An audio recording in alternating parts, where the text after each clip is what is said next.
मुसलमानी पढ़ा के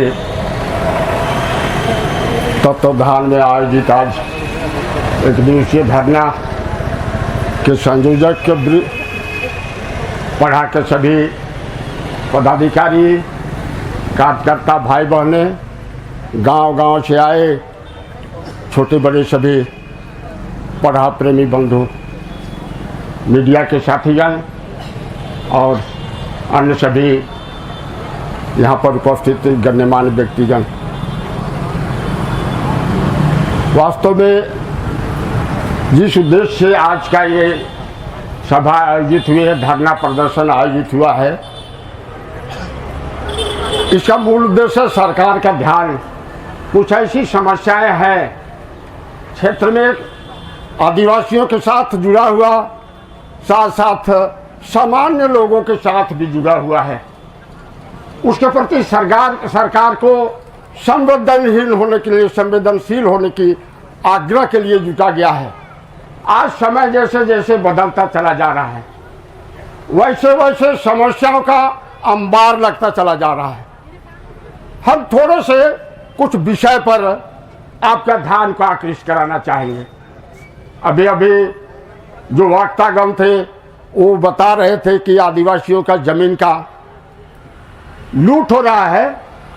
आप बड़ा कभी कभी सोचेंगे, सरकारी महकमा के लोग कहते हैं कि आदिवासियों की जमीन की रक्षा के लिए CNT एक्ट बनाया गया है, SPT एक्ट बनाया गया है, लेकिन अगर उसको बहुत गौर से आप झांकेंगे, कभी कभी हम लोग बड़ा अच्छा एक उदाहरण समझते हैं।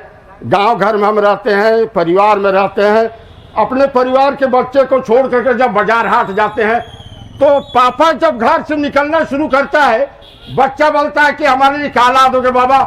बोलता है कि जलेबी ला देंगे। अब आप देखेंगे कि CNT एक्ट आदिवासियों की जमीन की रक्षा के लिए बना हुआ है। कहने को बड़ा अच्छा लगता है कि हाँ CNT एक्ट है। अपने बहुत से लोग पढ़े लिखे लोग बोलते हैं कि ये आदिवासी जमीन का सुरक्षा कवच है। ये कैसा कवच है भैया? इसको जानने और समझने की बात है। अभी कुछ चीजों को ये लोग प्रकाश में ला रहे थे। हमारी कुछ बहनें, आदिवासी बहनों को अन्य दूसरे समाज के लोग तथाकथित असामाजिक तत्व जैसे लोग ने उसके साथ कैप्ट के रूप में रख लेते हैं, ब्याह कर लेती है। अब उसको देखेंगे कि CNT एक्ट को कैसे झूठा साबित करने के लिए। CNT एक्ट अपनी जगह पर है, लेकिन उस नियम को भी तोड़ करके, ताक में रख करके कैसे आदिवासियों की जमीन को लूटा जा सकता है, इसके लिए कैसे कानून बनती है। अब उस आदिवासी महिला को कहा देना है कि जन्मी हुई है आदिवासी के कोख से, मरेगी तब तक वो आदिवासी कहलाएगी। चलिए भैया, आदिवासी कहलाएगी, उसमें क्या शक है। अब लेकिन उस आदिवासी प्रमाण पत्र का यूज कहां पर होता है? आदिवासी की जमीन को खरीदने के लिए। आज बेनतहा ऐसा जमीन खरीदा जा रहा है। अब वहां पर CNT एक्ट क्या है? मौन पड़ा हुआ है, गुंगा बना हुआ है। कहने का मतलब है CNT एक्ट कानून बना हुआ है आपके लिए, आदिवासियों के लिए। उस कानून को शिथिल करने के लिए, उस कानून को गैर प्रभावी बनाने के लिए कैसे कैसे साइड से कुछ नियम बनते हैं, जिस नियम के बारे में कानून का हाथ बौना पड़ जाता है। आप अब सुन करके बड़ा ताज्जुब करेंगे। लोहरदगा माना जाता है कि बॉक्साइट का बहुत प्रसिद्ध जगह है। बगरू उसमें एक नामी ग्रामी जगह है जहां बॉक्साइट का खदान चलता है। लोग दूर से आते हैं, कहां जा रहे हैं भैया? लोहरदगा जा रहे हैं। तो लोहरदगा आ रहे हैं तो लोग लगता है कि सारा बॉक्साइट के नगरी में आ रहा है। आपको सुन करके बड़ा आश्चर्य होगा। बगरू कंपनी के लोग, कंपनी का मालिक वहां के आदिवासी के जमीन को लीज में ली थी बॉक्साइट खनन काम के लिए। आज क्या स्थिति है? आज जितना वो जमीन लीज में लिया गया था आदिवासियों का जमीन, आज सारे जमीन को पिछले जो हाल का सर्वे कहा जाता है वो हाल के सर्वे में कंपनी वाला अपने नाम से खतियान खुलवा लिया।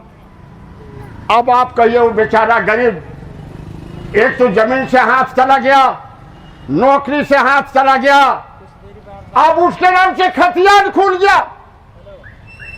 हाल में जब वो लोग कुछ करने लगे, अभी उन लोग एक तो क्या किया है, कुछ लोग उन लोग को सलाह दिया, बहुत ज्यादा दौड़ धूप किया उन लोग, तो दौड़ने के बाद उन लोग को किसी ने सलाह दिया ऐसा करो, एक बोर्ड गाड़ दो माइनिंग क्षेत्र में। वो बोर्ड क्या है? वो बोर्ड में दिया हुआ है वर्जित क्षेत्र। अब कंपनी वाला परेशान, प्रशासन परेशान है। तो कहने का मतलब है कि आप कुछ नहीं करोगे, वो लोग दौड़ते रह जाए, मर जाए, चला जाए सारी संपत्ति उनको, और एक वर्जित कह करके एक तो खंभा गाड़ दिया। आपको लग रहा है कि साला ये नक्सलाइट का बाप लोग आ गया। कैसा है प्रशासन? ये आदिवासी की आवाज जैसे लगता है गूंगा लोग है, इसकी आवाज को सुनने का जरूरत नहीं है, मंथन करने का जरूरत नहीं है। इसलिए हम चेतावनी के लिए आपके सामने ये बात कह रहे हैं। और एक लोहरदगा में जघन्य समस्या है, बहुत अति संवेदनशील समस्या है। आप रोज दिन सवेरे जब उठेंगे तो आपको आपके टोले मोहल्ला के गली कोचा में क्या शब्द सुनाई पड़ता है? रजाई बना लो, देहात में चले जाओ तो साइकिल में फेरी वाला घूमता रहता है, डेगची लेकर के, प्लास्टिक का कुर्सी लेकर के, और सारा बहुत सारे चीजों को लेकर के। हम लोग कई लोगों से मंथन किया, बात विचार किया, पूछताछ किया, सारे लोग बांग्ला भाषी लोग हैं। ये वाला बांग्ला भाषी कौन लोग है? कहने को तो लगता है लोग बेरोजगारी का अंबार लगा हुआ है, लेकिन ये वास्तव में यहां का स्थानीय लोग नहीं है। लोहरदगा आज अति संवेदनशील जगह है। ऊपर से जरूर देखने में लगता है कि बहुत शांत इलाका है, लेकिन अंदर से धुआं कुहर रहा है। आने वाला समय कहीं न कहीं पर हो सकता है स्थिति गड़बड़ा जाए। हम इसलिए आज धरने के माध्यम से सरकार को, प्रशासन को इस बात के लिए आगाह कराना चाहते हैं।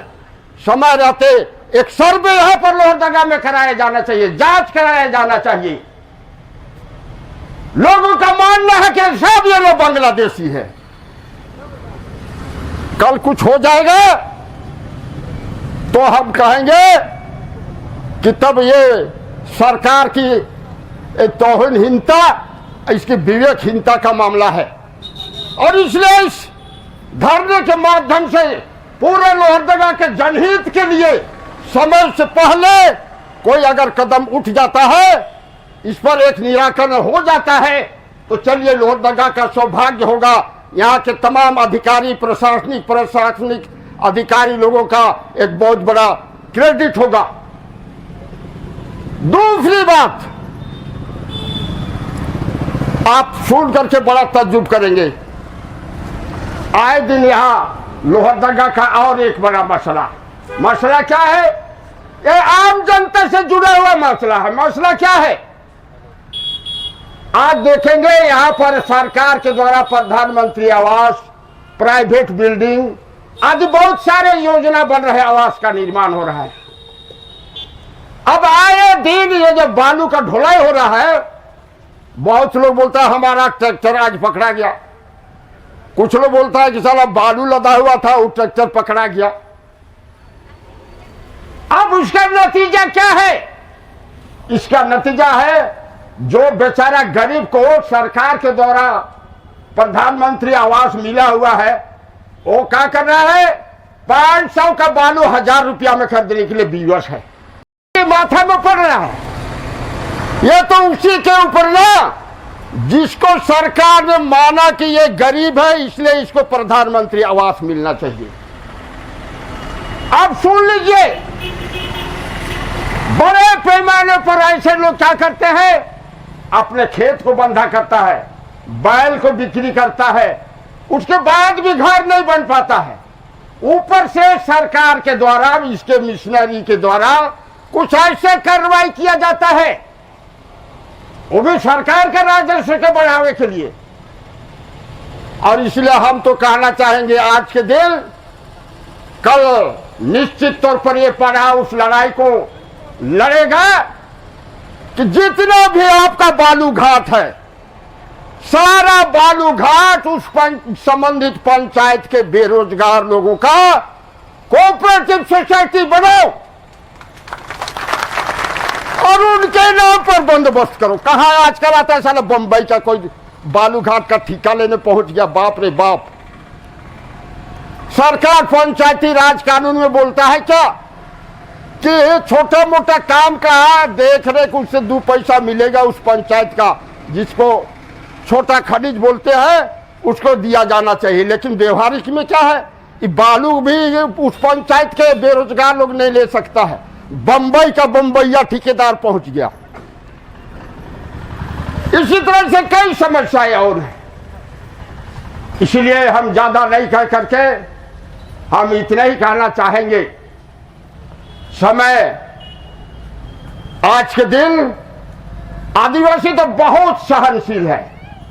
यह सर्वे का मामला जिसको बार बार यहां के लोग उठा रहा है, वास्तव में एक सर्वे, ये जो जमीन सर्वे हाल का खतियान, एक दिन एक बेचारा गरीब बता रहा था, उसको अपनी जमीन का ऑनलाइन कराना था। ऑफिस गया, सर्कल ऑफिस, उसको एक कर्मचारी बोला कि 1 डिसमिल में 1000। अब सोचिए, अगर एक एकड़ उसको बंदोबस्त करना होगा तब कितना पैसा उसको जरूरत पड़ेगा। तो ये कहावत है, ठीक है। एक भाई बोल रहा था कि अलग राज के आंदोलन के समय में एक ऐसा सपना था, राज अलग हो जाएगा तो यहाँ के लोग बड़ा अमन चैन की जिंदगी जिएंगे, और ये जो ऑफिस वगैरह में लूटपाट होता है ये रुकेगा। लेकिन रुकेगा नहीं, ये सारा यूरिया डाल दिया और आगे बढ़ गया। बड़ा आश्चर्य लगता है। आज छोटे से बच्चा, स्कूली बच्चा लोग जाति प्रमाण पत्र वगैरह, आय प्रमाण पत्र वगैरह बनवाने जाता है। आप सोच लीजिए, वो एक तो बेरोजगार प्लस स्कूल का पढ़ने वाला बच्चा, उसका जाति प्रमाण पत्र जब बनाने के लिए जाता है उससे घूस लेता है लोग। क्या हो गया? तो ये सर्वे का मामला पूरे झारखंड में मात्र हाल का सर्वे 2 ही जिला में हो पाया। नंबर 1 लोहरदगा, दूसरे लातेहार। बाकी शेष बचा जो झारखंड का जिला है, कहीं भी हाल का सर्वे नहीं बना। और ये सर्वे जो हुआ था, इतना खराब सर्वे जिसका कोई ठिकाना नहीं। भूयारी जमीन का तो कोई माँ बाप नहीं है। भूयारी जमीन का भूयार का नाम खतियान में चढ़ना चाहिए, तो चढ़ गया सारा बिहार सरकार का नाम। सुन लीजिए, इसीलिए कहा जाता है अंधे नगरी चौपट राजा। बिना जाने सुने ऐसा कुछ अधिकारी लोग, अगर इन लोग को बोलिएगा कि साला बकास भूयारी क्या है, उसके खोपड़ी में घुसता ही नहीं है। और इसलिए हम तो कहना चाहेंगे, अब एक लड़ाई और लड़ना होगा कि 5वीं अनुसूचित क्षेत्र में जब तक यहाँ की व्यवस्था को, सामाजिक व्यवस्था को, भाषा को नहीं जानता, वैसे लोगों का यहाँ पर पदस्थापन बंद करे सरकार। जब तुम भाषा ही नहीं जानता, यहाँ के समाज का रीति रिवाज नहीं जानता, खान पीन तुमको खराब लगता है, तो भैया हमारे बीच में तुम आते काहे हो? इसीलिए हम ज्यादा न कह करके इतना ही कहना चाहेंगे, मामला कई अनेक है, लेकिन भू सर्वे में सुधार किया जाना चाहिए।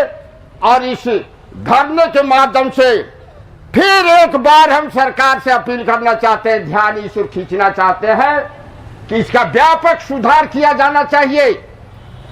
और गांव गांव में, पंचायत में बुझारत का कैंप बैठाओ और वहीं पर जमीनों में सारा फैसला दो, ताकि सारी जमीन की समस्या वहीं पर सुलझ जाएगी। आज जानते हैं कोर्ट कचहरी में लोग जा रहा है, सिविल अपील में जा रहा है, टाइटल सूट में जा रहा है। 1 एकड़ खेत को निकालने के लिए टाइटल सूट में उसको 2 एकड़ खेत बंधा करना पड़ेगा। और इसलिए हम तो यही चाहते हैं कि सरकार समय रहते इसका निराकरण कर दे, और नहीं तो अब शुरुआत करीब करीब हो चुका। सोमरा का जमीन मंगरा के हाथ में चला गया, बुद्धदेव का जमीन सुखदेव के हाथ में चला गया। अभी तो चुपचाप है, जो मर जाएगा उसका बेटा जवान हो जाएगा, उस दिन उस खेत में चढ़ेगा वो आप जवान और बोलेगा ये खतियान में मेरे नाम पर है और इसलिए खेत को छोड़ दो। इसके पहले जिसका खतियान में था वो बोला कि मेरा खानदानी ये जमीन है, नहीं छोड़ेंगे। दोनों में मारपीट होगा, फौजदारी मुकदमा होगा, गांव गांव के लोग कोर्ट कचहरी का शिकार होंगे। ऐसा दिन आने के पहले सरकार सब निवेदन करना चाहते हैं। बड़ा आदिवासी का नाम लेता है, लोग बोलता है कि चला ये सरकार आदिवासी का है, हेमंत सोरेन का सरकार है। एक जमीन का कहने के लिए बड़ा अच्छा अच्छा डायलॉग मारता है। आदिवासी का जीवन जो है ना, क्या है, जल जंगल और जमीन, इसका दर्शन है जीवन दर्शन। लेकिन जमीन का किस्सा देख लीजिए, कोई सुनने बुझने वाला नहीं। और इसलिए एक कैंप ये पढ़ा शुरुआत करने जाएगा, और अगर उस कैंप का निर्णय को तुम नहीं मानोगे तब होने से आने वाला समय एक बहुत बड़ा गद्दार का सामना तुमको करना पड़ेगा। इन्हीं चंद कुछ बातों के साथ हम अपनी बात समाप्त करते हुए, आप जितने यहां पर गांव गांव से आप सभी लोग आए हैं, ये अंतिम नहीं है पड़ाव, ये आज के दिन हम लोग एक प्रोग्राम बना रहे हैं पढ़ा के द्वारा। आने वाला नवंबर 15 नवंबर बिरसा जन्मदिन है। उस दिन बड़े पैमाने पर एक आह्वान हम लोग किए हुए हैं रैली का। उस दिन गाजा बाजा के साथ जहां पर जगह तय होगा वहां पर हम लोग को जुटना होगा, और उस दिन ऐलान कर देना होगा अगली लड़ाई का। आज लातेहार जल रहा है यही गलत मानसिकता का देन के चलते। कहना नहीं चाहिए। प्रशासन को हम यही आग्रह करना चाहेंगे, लातेहार का जो मामला है उस मामला के बारे में बड़ा संवेदनशील होकर के उसको बहुत अच्छे ढंग से समझदारी के लाने की आवश्यकता है। और वहां जिस तरह से एक वातावरण बनाया जा रहा है, भय का वातावरण, उस भय का वातावरण को समाप्त करने की दिशा में एक सकारात्मक पहल सरकार के द्वारा और प्रशासन के द्वारा उठाया जाना चाहिए। इन्हीं कुछ चंद 2 बातों के बाद अपनी बात समाप्त करते हुए आप सारी लोगों को मेरे तरफ से जय हिंद, जय जोहार, जय पढ़ा। अपने विचार को यहाँ रखे। देखिए, बहुत से हम लोग समस्या से अवगत कराए सरकार को। अभी इतना ज्यादा समस्या हो उनको जा रहा है, लोग परेशान है, कहीं कोई सुनने बुझने वाला नहीं है। बहुत मामूली सवाल भी सुनने। नंबर 1 तो देख लीजिए, हम नहीं बोले स्टेज में उस बात को। इनके बाद अभी पंचायती राज व्यवस्था है, राजी पढ़ा गुरु है ना? उस पंचायती राज व्यवस्था को वर्तमान समय में यहाँ लाने के लिए बहुत सारी प्रक्रिया से सरकार गुजरी। भूरिया, दिलीप सिंह भूरिया नाम करके उसके नेतृत्व में केंद्र सरकार द्वारा एक कमेटी बनी थी, भूरिया कमेटी के नाम से जाना जाता है। उसका बहुत बड़ा अध्ययन हुआ पूरे क्षेत्र में, पूरे भारतवर्ष में, ट्राइबल इलाका में और बाकी जगहों में। अरे यार थोड़ा सा देखिए ना। भूरिया कमेटी एक रिपोर्ट दी, रिपोर्ट देने के बाद उसी के आधार पर वर्तमान जो पंचायत है ना, वो पंचायत का व्यवस्था स्थापित हुआ। अब उसमें है कि आदिवासी महिलाओं को कुछ सीटें रिजर्व दिया गया। अब देखिए, बड़ा आश्चर्य की बात है। बात क्या है? इनकी बेटी है, हम गैर आदिवासी हैं, इनका बेटी को हम किसी न किसी रूप से ले आए, है ना, हमारी पत्नी बन गई। अब उसको जाति प्रमाण पत्र मिल रहा है, आदिवासी होने का जाति प्रमाण पत्र। वो चुनाव लड़ रही है, बाकी और क्या है, सो नौकरी तो हड़प लिया जा रहा है उससे, खेत खलिहान उसके नाम पर खरीदा जा रहा है, और जितनी सरकारी सुविधाएं आ रही हैं नीचे ग्रामीण स्तर पर, वैसे लोग उसका भी दुरुपयोग हो रहा है। अब ये पंचायत चुनाव में खड़ी हो रही है और मुखिया और कई पदों में वो लोग काबिज हो जा रहे हैं। अब इसको बड़ा सुंदर ढंग से समझने की जरूरत है। एक संवैधानिक रूप से पंचायत एक्ट जो है संविधान में दिया हुआ है ना। अब उस संवैधानिक अधिकार है आदिवासी वो महिला के नाम पर, वो कहाँ लूटा जा रहा है, वो दूसरे के पास चला जा रहा है। कहने के लिए लोग बोलेगा कि ये तो आदिवासी है, जन्मी आदिवासी के कोख से, मरेगी तब तक वो आदिवासी है, धर्म से इसका कोई लेना देना नहीं। लेकिन तब जिस दिन वो किसी की पत्नी बनती है, उसी दिन से उस परिवार का, अपने पति के परिवार का सामाजिक, आर्थिक, सांस्कृतिक सभी तरह का जितना पहलू है, सारे पहलू में उसका योगदान हो जाता है, समर्पण हो जाता है, परिवर्तन हो जाता है। आप उसको धार्मिक परिवर्तन मानिए ना मानिए अलग विषय है, आर्थिक लाभ से लेकर के सारा कुछ अपने पति के लिए समर्पित हो जाती है। ऐसे परिस्थिति में भी अगर अंधा कानून उसको आदिवासी मानती है तो इसको क्या कहना है? इसका मतलब सीधा सीधी है, एक तरफ लॉलीपॉप थमा दिया कि यहाँ ये आदिवासी महिला के लिए रिजर्व है, साइड से कानून और बना दिया ताकि ये जो हमारे नाम पर जो कानून बना है उसको लूट लिया जाए। वो कानूनी रूप दे करके लूटा जा रहा है उसको। जबरदस्ती कोई लूटता तो उसका विरोध होता, लेकिन ये तो कानूनी लूटने का व्यवस्था बना दिया। तो ये आने वाला दिन क्या होगा तब? एक कहने के लिए पंचायती राज व्यवस्था हो जाएगा ना आदिवासियों के लिए, एकल पद किताब में पढ़ने के लिए जवान लोग आजकल पढ़ेगा ना, बीपीएससी बैठेगा है तो बोलेगा एकल पद आदिवासियों के लिए रिजर्व है। तो लेकिन क्या मांग करते हैं? टूटना चाहिए आदिवासी को, ऐसी आदिवासी महिला को आदिवासी जाति प्रमाण पत्र देना सरकार बंद करे। इसका समाधान ही की है, वो मिलेगा तो चुनाव लड़ेगी। वो चुनाव लड़ने से आप लोग क्या करने वाले हैं इस कार्यक्रम के बाद? आप लोग इसको लेकर और क्या क्या कार्यक्रम का आगे कार्यक्रम करेंगे? जरूरत पड़ेगा तो हम लोग कोर्ट में भी अब जाएंगे। चलिए वो सवाल और उसमें बोले हैं, अरे हमरा भी कार्रवाई करिए ना दादा, बाबू, ठक एक जा मिनट रुकिए ना। आपसे बात कर रहे हैं। जो बगरू माइंस को लेकर के जो समस्याएं थी, क्या थी वहाँ पे, किस तरह से कंपनी घुसा और किस तरह से स्थानीय जो कहें कि देखिए इसको शॉर्ट में एक लाइन, वो जमीन लीज में लिया गया इंडियन एल्युमिनियम कंपनी के नाम पर, अभी तो हिंडाल्को चला गया।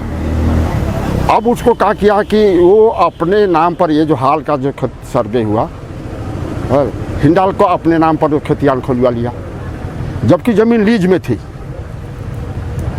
तो आखिर अगर अब लीज में चला गया तो कल दिन तो कंपनी, अगर वो जिसकी ज़मीन है उसको पता है कि ये ज़मीन हमारी है, वो कल नौकरी का अगर क्लेम करेगा हमारी ज़मीन चली गई है बोल करके, बोलेगा कि कागज़ तुम दिखाओ।